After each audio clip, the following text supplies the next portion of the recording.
Hello, hello, hello. Welcome to Charlotte Tea Tuesdays.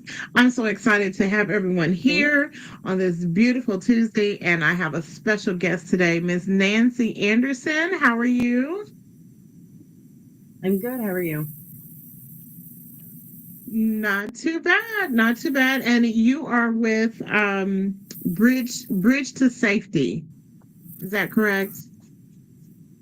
And that's a new program here that's in the great city of Oklahoma City.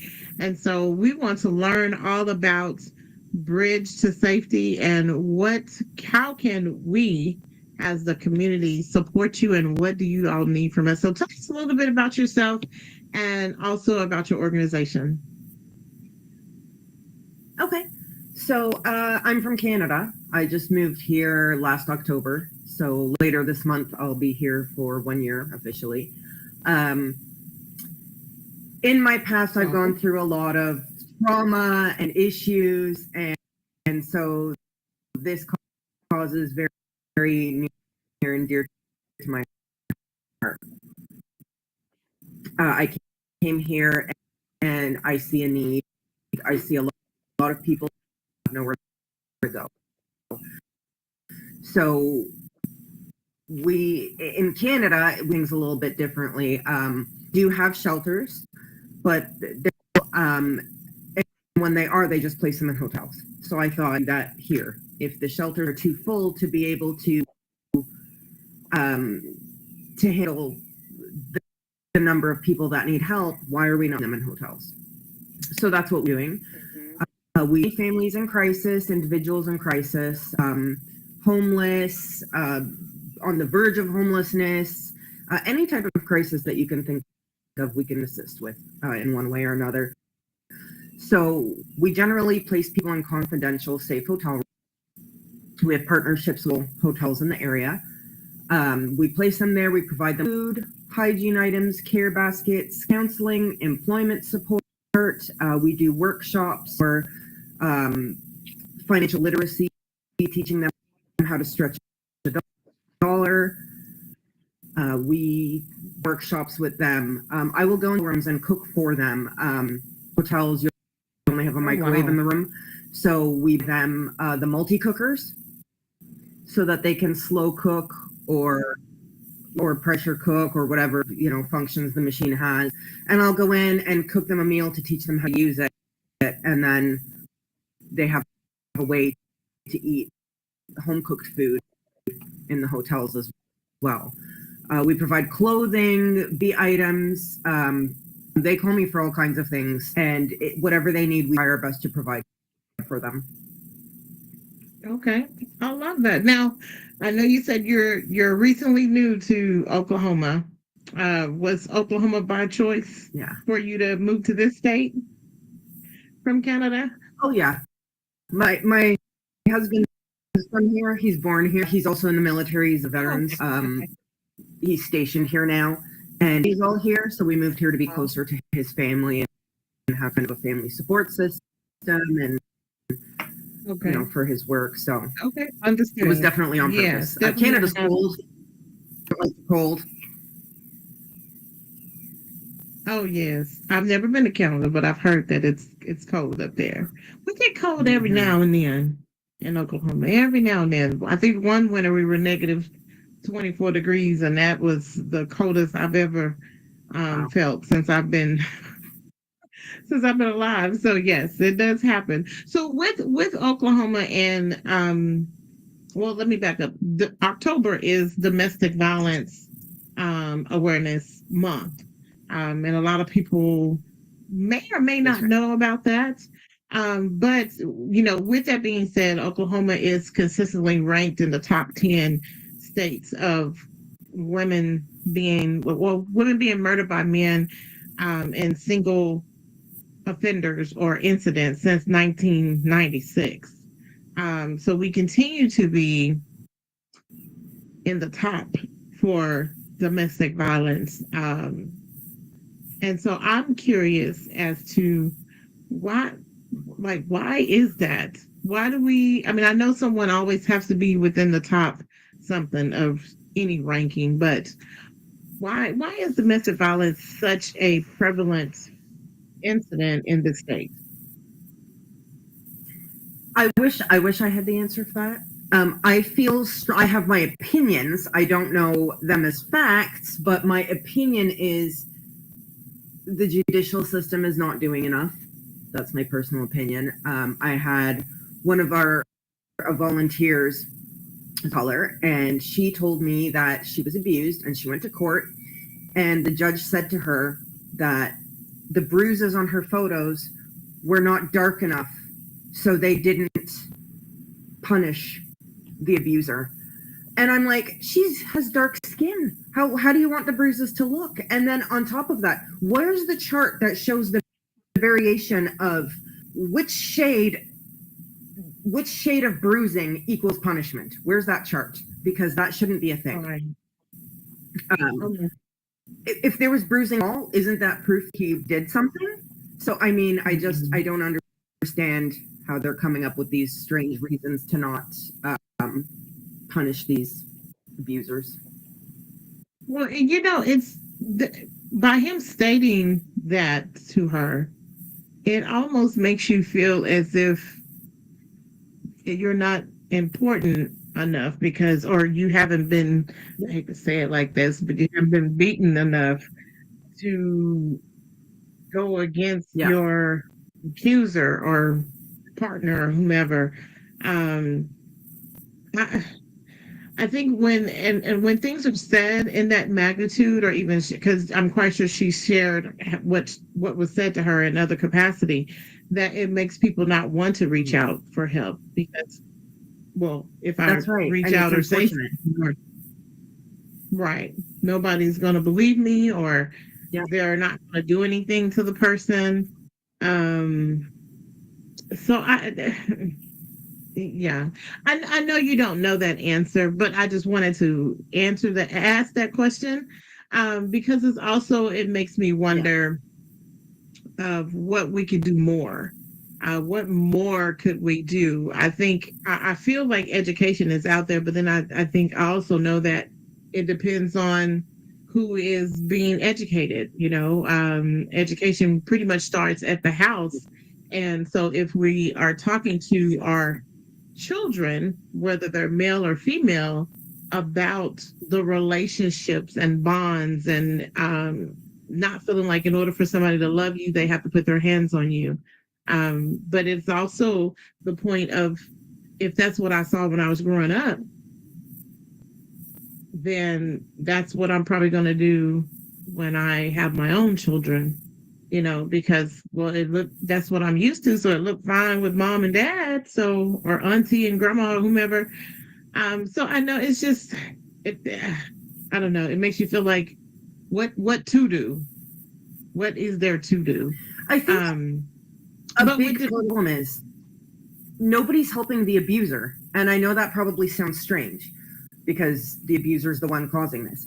But I feel like if there was more help geared towards not just helping the person that's been abused, but also getting the abuser into their own counseling or anger management therapy, something to help them with their anger issues, they may not continue doing this to the next person they're with, or the same person that they're with if they're still together.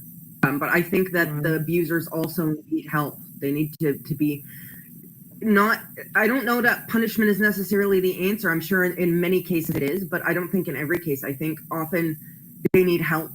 They need to learn how to deal with their emotions in a healthy way and not take it out on their significant other. Yeah, definitely. I will say that, and I'm going to give kudos to KOCO. They had a Oklahoma Chronicle, I want to say not this past Sunday, but 2 Sundays ago. I'm trying to remember. It may have been right at the beginning of October, but they mentioned, they were talking about domestic violence and the history of Oklahoma, and how 40 years ago they were talking about the statistics and how they were trying to figure out why Oklahoma was rising in violence against women. And that segment was I had to record it because I was busy doing other things, and I was like, okay, I can't pay attention to this, but I'm gonna come back to it. But they talked about a particular lady that was asking for help. She called the 911, and she said, my boyfriend XYZ, he said he's going to do this to me. I'm trying to just let somebody know that I'm afraid. I'm concerned for my life. Blase, blase. Um, and I think it went maybe a day or two went by, and she called again. And she said he's outside. He's circling the area. I don't know what he's trying to do, but he's saying that he's going to do something to me. And you can hear the recording. And what ended up happening is, I guess they got the lady's name wrong when they Oh. when they asked her, "Ma'am, what's your name?" And they had it one way, but her name was that it wasn't that way. But anyways, 45 minutes later, she was killed. And so they talk about now. Wait a minute. If I'm calling and I'm reaching out asking for help to the right people. I mean, usually when you need help and it's a dire emergency, we're calling 911, right? We've been taught that since we were little. So it's like, how is the system failing me if I'm asking for help and then you don't show up? You don't respond. I didn't plan on getting into this, but I this for literal hours about the way things are being done here. A lot of the places that are supposed to be providing help to these people, they're failing. They're not doing their job properly. I'm not going to name specific names, but I've seen it with my own eyes. I went on a tour recently and to this specific shelter, and there were empty beds, but they were turning people away and telling them we have no beds available, but they had a ton of empty beds. Wow. It was like a ghost town. There was barely anybody there. I have people calling for help, and because we are not to do domestic violence and sexual assault, I withdrew the application for that, and we're knitting to do all families in crisis. But when we were doing that, we don't have our certification, so we can't help those groups. We have to send them to call the Oklahoma Safe Line, which is a great resource to help give you numbers to call. But when you call the numbers, there's no space for you. Beds are full. Meanwhile, you've got the specific shelter that's saying beds are full, but beds are not full. So it's like they're turning people away, and these people, their choices are stay on the streets or return to their abuser. And that's not okay. That's not a choice that someone should have to make. Do I want to sleep on the street, or do I want to go be abused? Because even though there's beds available, they're telling me there's not. And, we had one lady say to me, please help me. I've been trying for 2 years to from this specific shelter, and I can't get in. And for 2 years, I've been trying to escape my abuser, and he keeps finding me when I get away. And it was like a big mess for this poor woman. And I said to her, I'm sorry, you have to call the Oklahoma Safe Line. I cannot, I can't anywhere because I'm not certified for that. So you need to go to the Safe Line and get it dealt with. And she was very upset. She was doing this by text because she had been abused and her vocal cords were damaged and she couldn't speak. So she was texting this with me and asked me for help. And it was heartbreaking. I cried because I had to keep turning her away, and I can't help her, and they're not helping her. And a lot of these places say that they help with stalking, but the reason for 2 years that she hasn't been able to get the help is because they said that taking her in because she's being stalked, she puts the other residents in danger. So they're turning her away, even though they have a big sign that says we help stalking. They're turning away people that are being stalked. So this woman was living in her car to help her. But everyone that you're providing a service with is in danger. That's the reason why you're providing a service, because they need your help. So how can okay, let me slow down. Yeah, she's very upset. She asked me, I heard, I cried. because she asked me, why don't I matter? And I said, Mm. you matter to me. You know, she said, then why can't you help me? And I said, I'm not allowed. I can't risk having our program that helps so many people shut down because we don't follow rules. So we have to follow the rule. And I said, I'm sorry, I cannot help you. You have to reach out to the safe line. You have to do it the proper way. And she said, but they won't take me for 2 years. I've been trying. They're turning me away. She lives in a car now. She says, I live in a car. I have nowhere safe to go. So Oh, I yeah.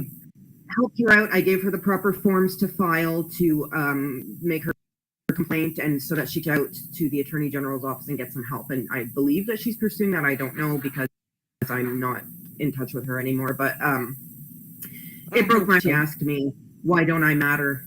I told her, "You do matter. You matter." You know. And she said, "But they won't help me." It breaks my heart. And like I said, I didn't really want to.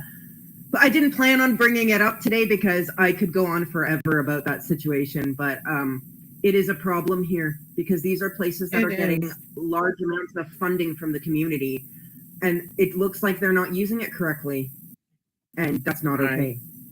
Right. It's not okay. And the numbers continue to increase. I mean, we can tell by just turn on the news at 5 or 3 o'clock in the morning or whatever, and there's gonna be a report of some type of domestic issue that has taken place. Someone is either stabbed, someone died, or someone killed their children, or some type of, parent suicide or whatever. And so it's like we see the need, but we don't provide resources. And I know in order for us to have the resources, we have to have the funding. But if we don't have the funding to provide the resources, then what are we doing? And to me, I just feel like we're spinning around in circles and we keep pushing people in different directions. Well, I mean, because because of the lack of funding, we are struggling. I started this in late July, and I funded everything out of pocket. We helped 83 families in a period of 3 months. 83 families. Out of those 83 families that we helped, 71 are stable today still, with employment that we helped them to get, housing that we helped them to get. We don't just, a lot of shelters here, see, and I'm not trying to put down the shelters. There are good shelters here. There definitely are. It's just full, and there's so much need that they have no choice but to turn people away. Some shelters don't allow pets. Some shelters don't allow children. Some shelters won't allow teenage boys. If you have a son and he's a teenager and you need to go to that shelter, you can't get your son with you because if there are abused women in that shelter, they don't want to be around. The boys are a trigger for them, the teenagers. Sure. So a lot of places have different rules. Each place has their own set of rules, and it's very difficult for people to navigate which is the right place to go, where do they fit. So our program tries to cater to everybody. If you have children, it's fine. You got a teenage son, we'll help them. If you have pets, bring them. All the hotels that we work with are pet friendly. We do our very best to make sure the family can stay together as a unit, because that's very important for support, for their mental health, for their safety. They have to stay together. Even the pets, they have to stay together. right. Definitely got to stay together. So with Bridge to Safety, you created it in, you said July. Late July. Late July. Okay. So you're almost at the 6 month mark. But we're like August, September. I know. So we're like 2 almost months. right. It will be December before we know it. And then, but you're almost at that 6 months mark. What has been the most challenging thing for you being a new nonprofit in this state and age? Funding. I would say funding. I paid for everything out of pocket because I had to. I didn't want to come out, and I've met with commissioners. I've met with the chief of staff of the mayor's office. Like, I'm meeting people for funding. I'm looking for help and resources and guidance. It's very difficult when you're new because a lot of the bigger places that give funding require you to have so many years of financial records to show them. When you're new, you don't have financial records to show them. So right. I didn't want to come and put my hand out and say, please give me money for my program that I don't know if it works. So I decided to start it and see how it goes. And if I was successful, which so far we have been, then I will go and approach them with my proof and say, this is how many people we've helped. This is what we've done for them. This is how we did it. We stabilize people very quickly. Out of those 83 people, 71 are still stable. And we did that we usually don't keep people more than 4 weeks. Usually we can get them pretty stable in 4 weeks. We get them jobs through partners like Hobby Lobby, Walmart. They have many positions available all the time, so they help us with that. There are others. There's a daycare center that has several locations who's reached out and said that they would take people as well, staff-wise. So we have a lot of community help. That's one thing I can say that's wonderful about Oklahoma is there are so many people in this community that want to help. Right. They want to do the right thing. You know, they have the heart for it, and it's wonderful. We partner with many other nonprofits like the Pet Food Pantry of Oklahoma City. They provide everything for the pets that we serve. They create wonderful gift baskets with beds and treats and toys and harnesses and whatever you can think of, cat litter, cat food, cat treats, anything you can think of that pet will need, they will provide to that pet. We partner with another wonderful nonprofit called All Things Baby, who provides us with all items for the children, from diapers, clothing, toys, books, anything you can think of that would be great for children. They'll create a basket for us children as well. So we have a lot of help. So the way that I've overcome the financial issue is by reaching out to other organizations that have services so that we can partner and they will help provide things and it won't cost us anything. So we're very frugal. We are very frugal. Even our counselors do pro bono work for us. We try our best to make this as cost effective as possible because we don't have funding right now, but we do have our fundraiser coming up. So fundraising is a big way that we can help to continue this program because it's been so successful and we don't want to have to stop it due to funding. I hate every time I have to tell somebody we don't have the funds right now, it kills me. I want to be able to help every single person that calls us, and we get so many calls every day. Anywhere between 5 to 12 calls per day. So there's a lot of need. There's a lot of need for people who, That's good. It's good to know that your business is needed, but I know it's also stressful to know that you're searching for funding and it's limited in certain places, especially when you are a new nonprofit. So in any crisis, you are not alone. Help starts here is what it states on your website. What made you create the term bridge to safety? And it's a 2 with the number 2, safety. Is there a reason for that? There is.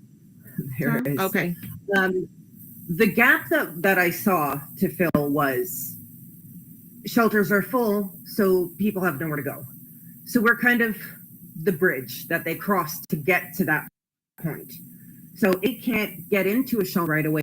We can house them temporarily until there is a spot available at that shelter. Oftentimes, we don't even need to pass them on to another shelter because we will see them in that 4-week time period. So we act just as a short little bridge that they get across to stability and to gaining their life back and their power back in their life.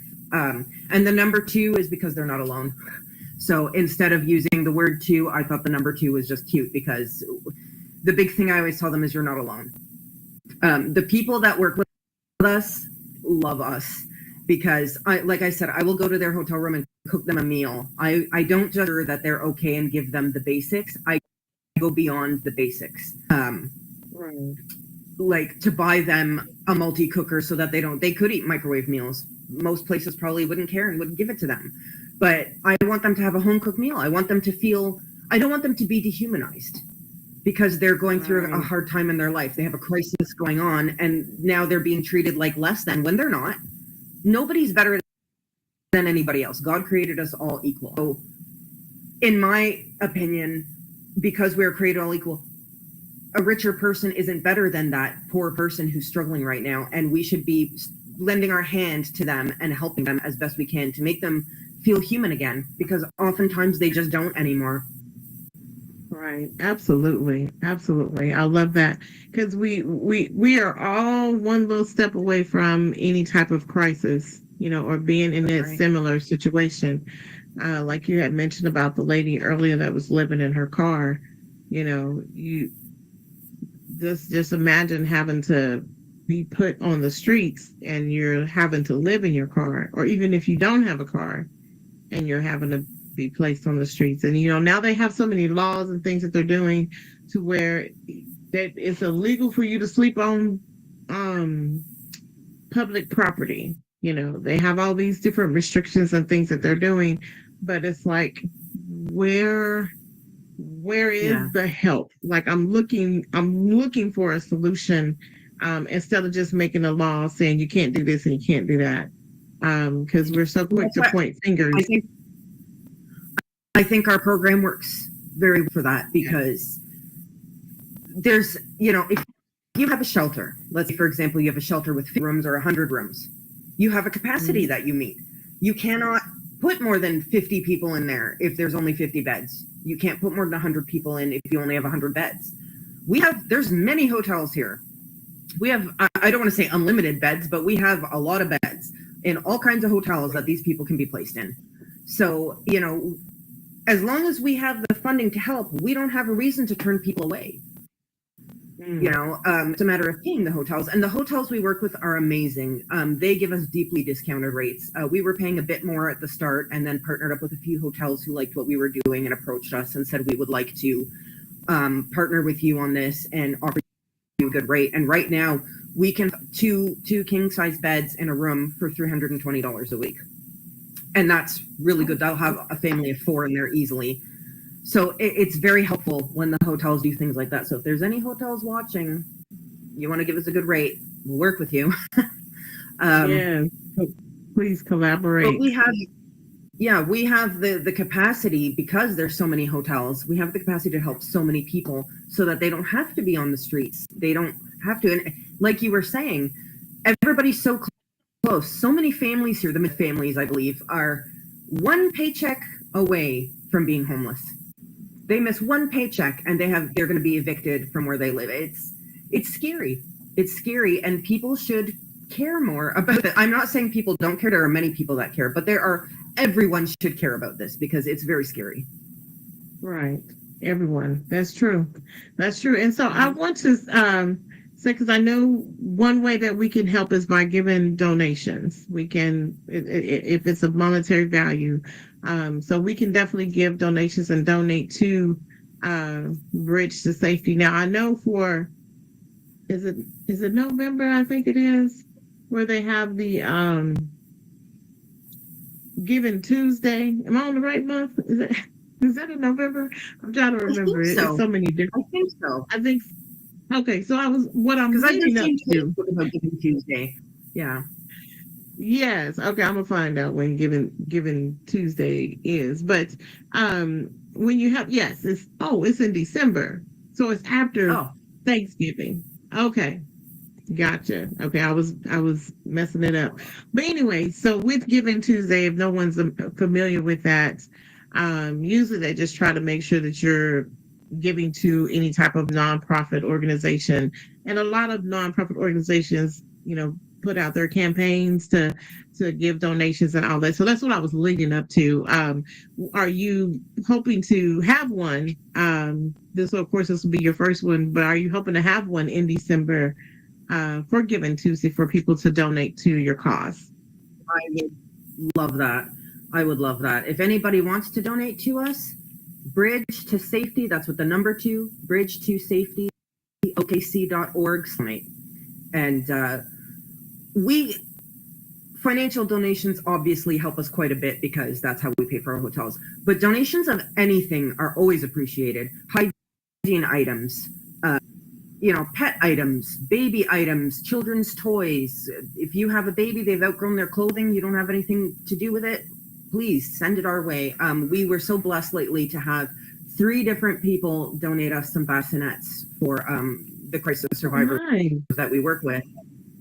Okay. And so we've gotten so many. We got a high chair recently. We have just so many things that we've been blessed that people have given us. So, CAIR, CAIR, that organization, they're a nonprofit that deals with the Islamic community, and they are wonderful people. And they donated an entire office of furniture to us to help us. So things like that.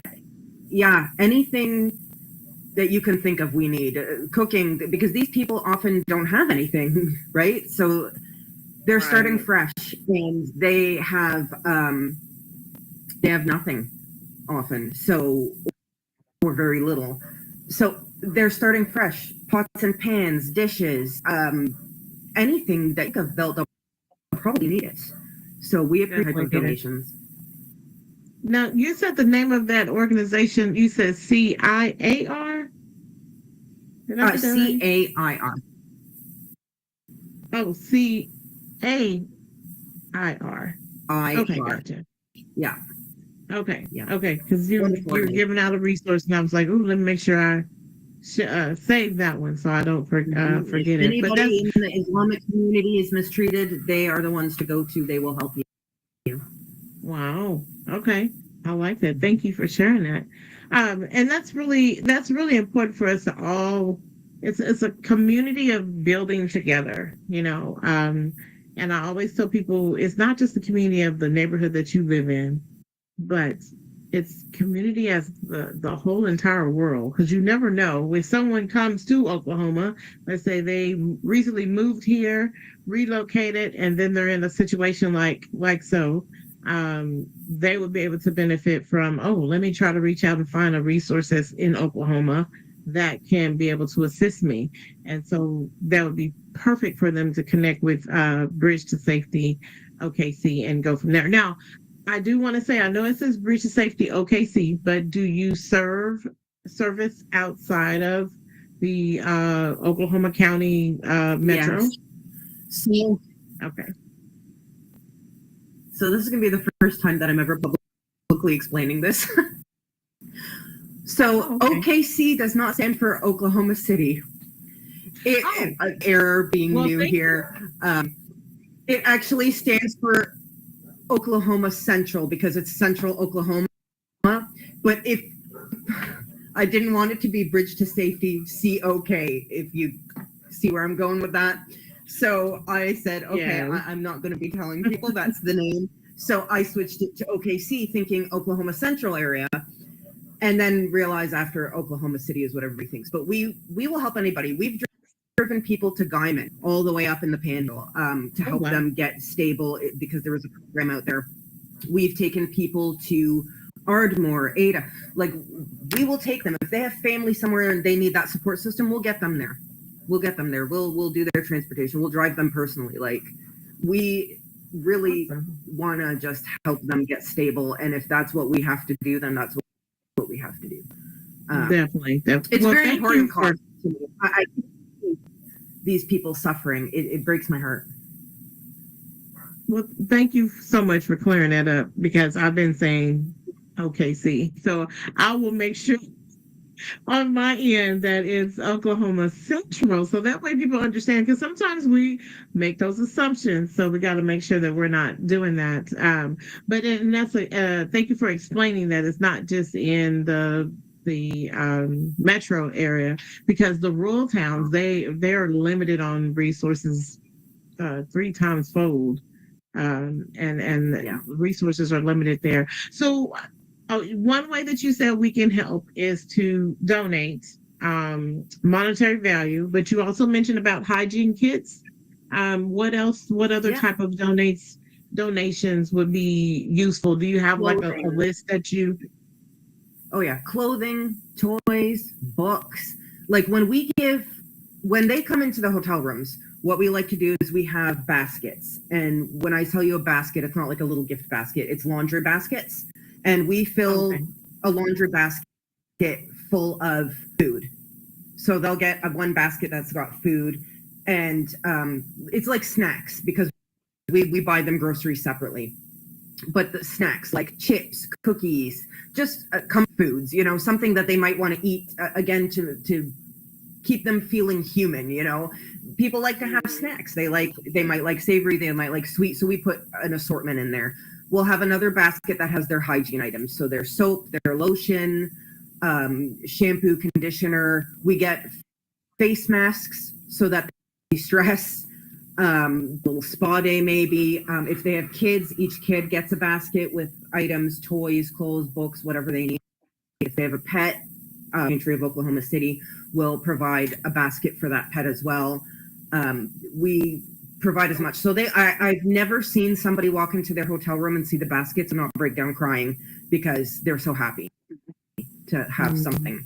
One of the shelters that I toured recently made a comment about they had locks on closet doors because somebody fought over socks, and they said that one person took the other person's socks and that it was a petty fight. And I got a little triggered by the use of the word petty in that situation, because that's probably the only thing that person owns right now, clothes on their back that they came in with. So those socks aren't just socks anymore. That's their only belonging. That's makes them feel human to own that. So I don't think it's petty to fight over things like that. So we now make sure we put a ton of socks into those baskets too. Just to make the point, you have what you need. You have socks, underwear, bra, shirts, pants, shoes, everything. We had a wonderful lady. Her name is Kim. I'm not going to say her last name because I don't need to, but she's wonderful. She had a clothing boutique and she retired, so she shut it down, and she donated us clothing from the entire store, brand new with tags, everything, business casual type thing, so that people can wear it to job interviews. And they have a fresh new outfit, because it have used donated items, but it's special when they get something that's brand new that they get to pick.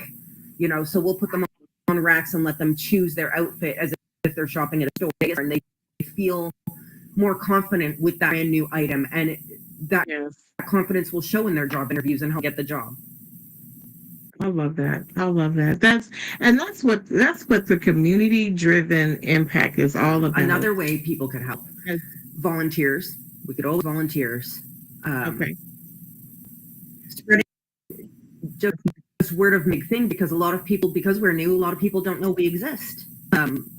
So just spreading the word about us so that we can help more people is helpful. And maybe people know of a resource that we could collaborate with. We love collaboration. We get along with people. We want to work together in the community. I think that it does take a village, and we need to collaborate. We need to work together to make the community a better place for everybody. So if anybody knows any other resources that I may not know of, I would love to hear about it. If there's any businesses that want to collaborate, I'm open to it. If they want to help us with fundraisers and we can help promote them. Like I mentioned earlier, we have our fundraising up. That's on this October 25th from 11 a.m. to 4 p.m. And it will be in the parking lot of Crossroads Church on Shields Boulevard. And that is an amazing story too. It's being hosted by there's her picture, by this beautiful woman here, Callista Penton. She is with Heather and Company Realty Group. She's a realtor, and she is very much about making the community better.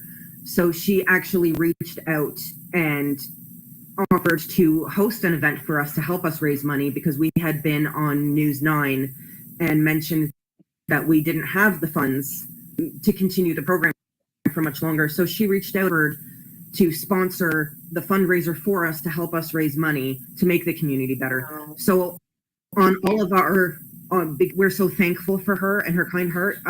Her picture's on everything, her name's on everything. Like, we just want to promote her as much as possible, because I don't like to take things back. That's just how I was raised, I guess. I feel like I want to always be able to give back in a way. I know people give out of the kindness of their hearts.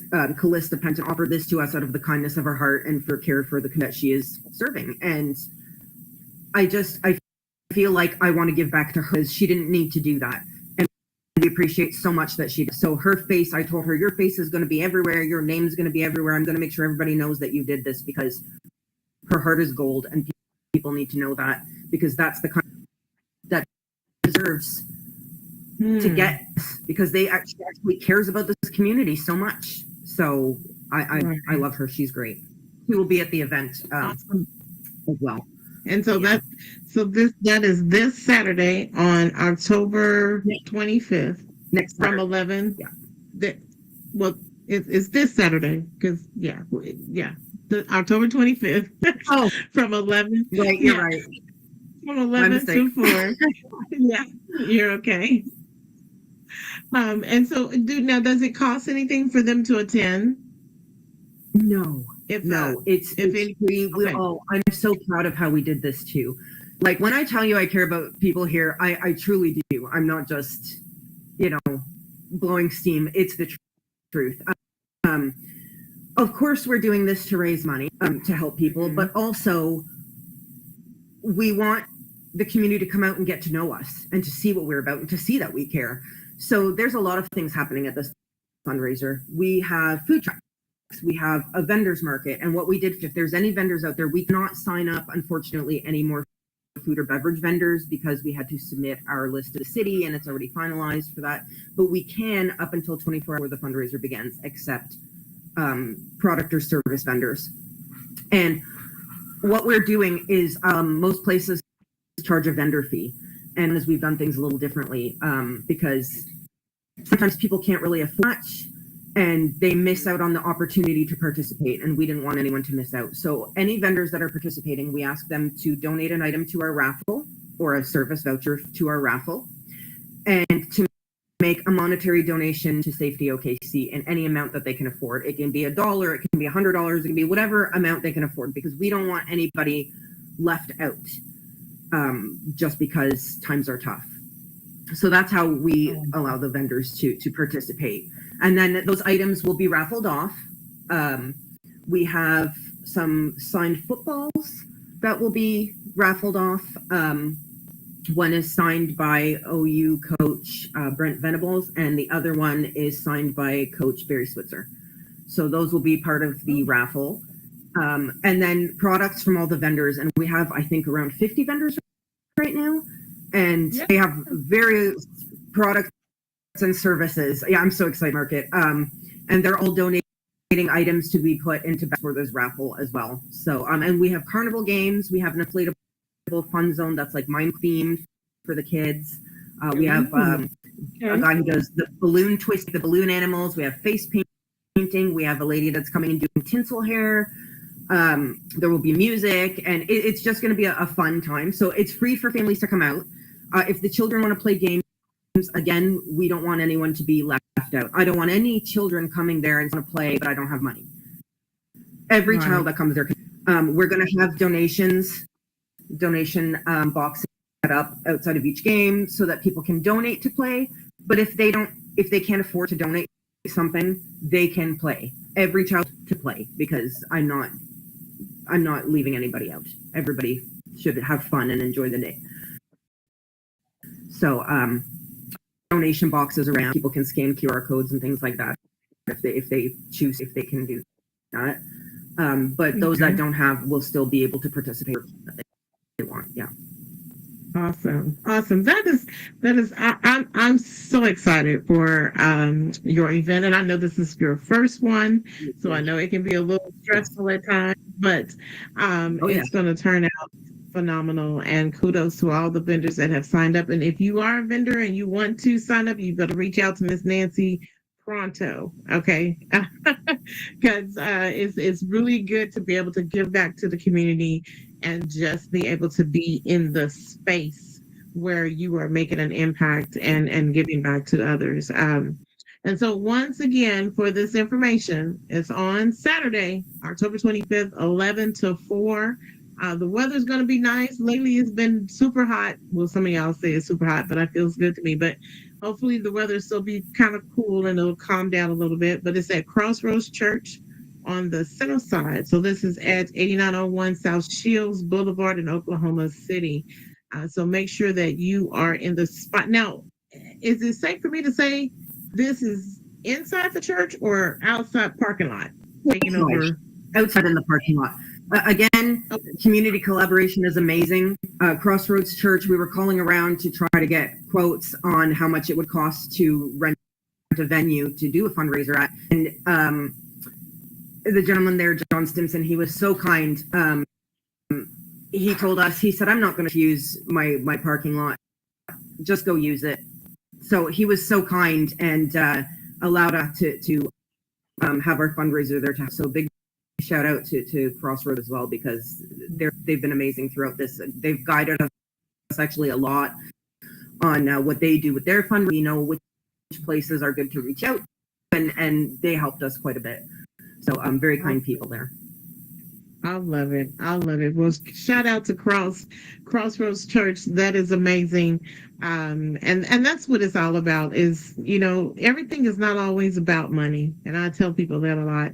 Some people think it is, but you get blessed a little bit further when you just use your heart and just open it up a little bit and just be able to give, whether it's times, means, donations, anything. And it goes a long way. So, are you needing volunteers? You mentioned volunteers earlier. Do you need some volunteers for Saturday? I would love volunteers. We need volunteers for Saturday. We need volunteers just in general for everything. Anybody wants to volunteer and help these people, they can deliver baskets to the hotels. They can offer to help pack the baskets. They can help fundraise. Fundraising is a big one. If schools are great for fundraising, daycare schools, churches, anybody wants to help us out and maybe do a little fundraiser or something in their workplace or their school or community center, whatever they work in, we would appreciate it. We'll work with everybody, and we will definitely, publicly thank them and tell everybody the good that they're doing, because it's always good to know which places truly have a good heart and want to help. So when someone helps us, I like everyone to know this is a place that truly cares and helps. Helps, definitely. Okay, well, I love that. So I do want to say, before we wrap it up here, can you tell everyone where they can find Bridge to Safety, your website, social media, and all those good things? Yes, so we are on, I want to say it's info, no, sorry, not info. I think it's just at Bridge to Safety OKC with the number 2. Our website, you can find it on our website. Facebook, we have our page, Bridge to Safety OKC. Please follow us so that you can, keep up to date on what we're doing and how we're helping the community. And our website is the main place to get information, and you can get help on there. We have a little chat bot that you can talk to like a therapist, literally. You can talk to it and it will help you calm down. If you're in a crisis mode, it will calm you down before you call us and help in that way too. So I thought that was a really neat thing. But the website is bridge number 2 safetyokc.org. So bridge to safetyokc.org. Our phone number, if anybody's in crisis and wants to, you can call, you can text to our number. It is 405-656-SAFE. So that's 405-656-7233. So if anybody needs help, give us a call. Hopefully we get more calls after the fundraiser when we have more money to help, but we do our best. If we can't help, we try to guide them on who can. Example is domestic violence, sexual assault. We would, send them to the Safe Line and get them some help that way. If we don't have the ability to help them, we reach out to shelters and try to get them help to get a spot. So we do our best. Awesome. Thank you. Well, thank you so much, Miss Nancy, for coming on Charity Tuesdays to share your phenomenal organization. It's only going to get better from here. I know you're not at your 6-month mark, but it'll be here before you know it. But pretty soon you're going to say happy anniversary. It's been a whole year. But I want to make sure that we continue to support you. I want to make sure that we continue to support you in regards from Share the Tea and S&T Enterprise, that we support your nonprofit organization and be able to give back the best way that we can. So guys, make sure you go to the event this coming Saturday on the 25th. Is from 11 to 4 at Crossroads Church on South Shields. Just put it in your Google and it'll direct you right there. And I'm quite sure you're going to see all the colorful and wonderful tents and things that are outside. And if you want to volunteer, you want to donate, anything of that magnitude, please reach out to Miss Nancy and she responds very quickly. So you don't have to worry about, oh, well, I sent a message and I never heard back. No, not Miss Nancy. She responds. Yeah. I'm on my And phone like 20 I know, right? And I'm speaking from personal experience, so I know she'll definitely respond to you. So, but thank you, Miss Nancy. I hope that you come back on Share the Tea Tuesday again, and just we continue to build this collaboration with Yeah. you, and much success to everything. And so, and for all of my Share the Tea listeners, please make sure that you share this resource with other people, connect and share it. Remember, it's not just for Oklahoma City, but just for the great state of Oklahoma. So it doesn't matter if you're in the panhandle or down at the bottom or right there in the center. We want to be able to provide this resource to you. Remember that you can follow me on all social media. I'm on everything except for Snap of the Chat. And at Share the Tea, we are intentional, we are insightful, and we are definitely impactful because we share the tea. We don't spill it. All right. So, Miss Nancy, thank you for coming again, and you have a Thank wonderful you for having me. time. Thank you. Bye. Bye bye.